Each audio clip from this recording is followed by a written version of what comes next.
I never thought I'd gasp at a Doris Day film, but that did happen with I'll See You in My Dreams. I will talk about that particular controversial moment in a little bit, because it's quite far into the film and not really relevant to the narrative. But I have to say, this film is beautiful and maybe one of my favourite Doris Day films. This was released in 1951 and is directed by Michael Curtiz, written by Melville, Shavelson and Jack Rose, starring Doris Day and Danny Thomas. And Doris plays Grace, who markets and promotes songs. And this songwriter called Gus Kahn is pestering her to get her to look at his songs. And she does, and one thing leads to another, and within the first 10-15 minutes of the film, they're married. The film jumps through time quite quickly, at least kind of when they're setting up. So the first half an hour, a lot happens, and we get propelled quite far forward in a very short space of time, but it's not hard to keep up with.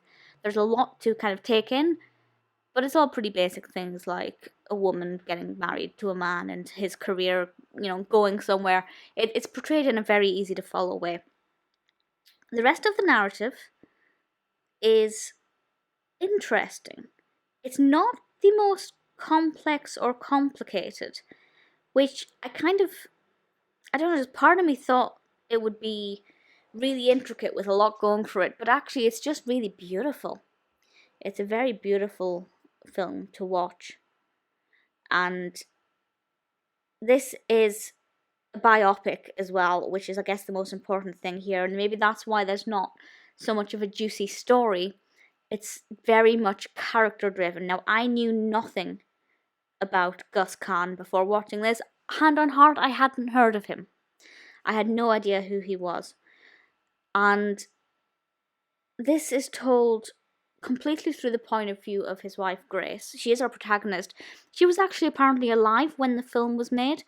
And I think that's really interesting when the spouse of the subject of a biopic is still alive. How much did they shape the direction of the film rather than what the filmmakers wanted to tell? I don't know. I haven't got any answers for that.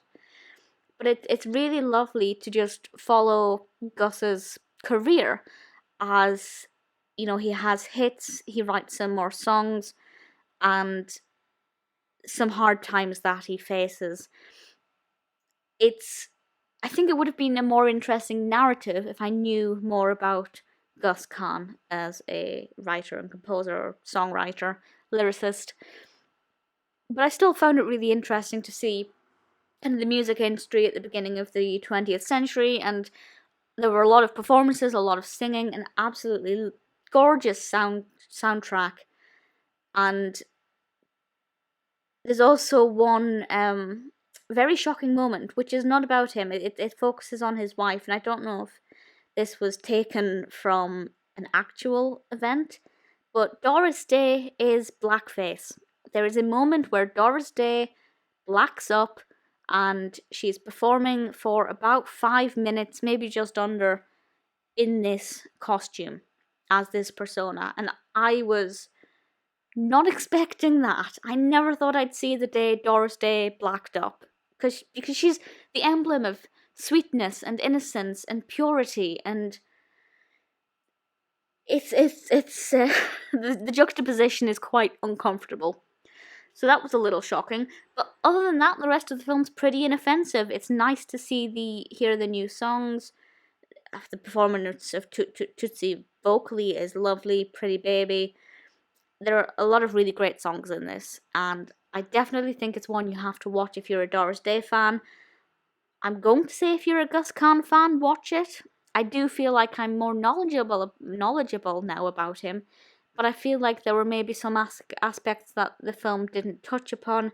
I want to know more about his life before he met his wife, and I'd like to know more about his final years as well. So it's not a complete birth to death biopic, but if you're interested in his musical career, I think it's great. Danny Thomas gave a great performance. I don't know how he compares to Kahn, or in terms of mannerisms, but just in terms of a performance that I enjoyed, absolutely no problems.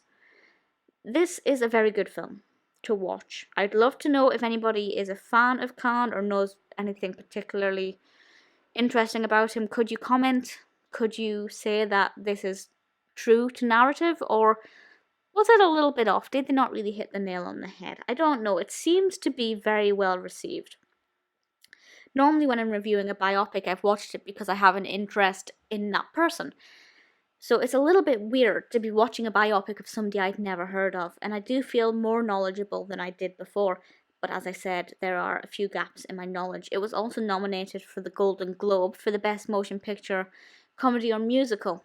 This was in 1953, so I'm just going to see if I can very quickly find out who that was up against. Personally, I didn't think it was groundbreaking or worthy of any fantastic awards, but then maybe if I knew more about him. Wow. Okay, so this is actually really interesting. It was up against With a Song in My Heart, which won, and I haven't heard of it, Hans Christian Andersen, Marching Along, and Singing in the Rain.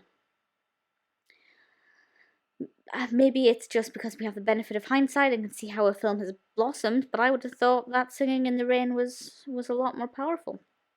But never mind, this film is good. I do recommend it, but I would also love to know what people think of it if they know more about the subject matter. My opinion won't change, but maybe if I were to read more about Kahn and then watch it, my opinion might differ. If that's the case, I'll provide an update. But for now, I'm just going to try and get over Doris Day Blacking Up and enjoy the memory of the rest of the film.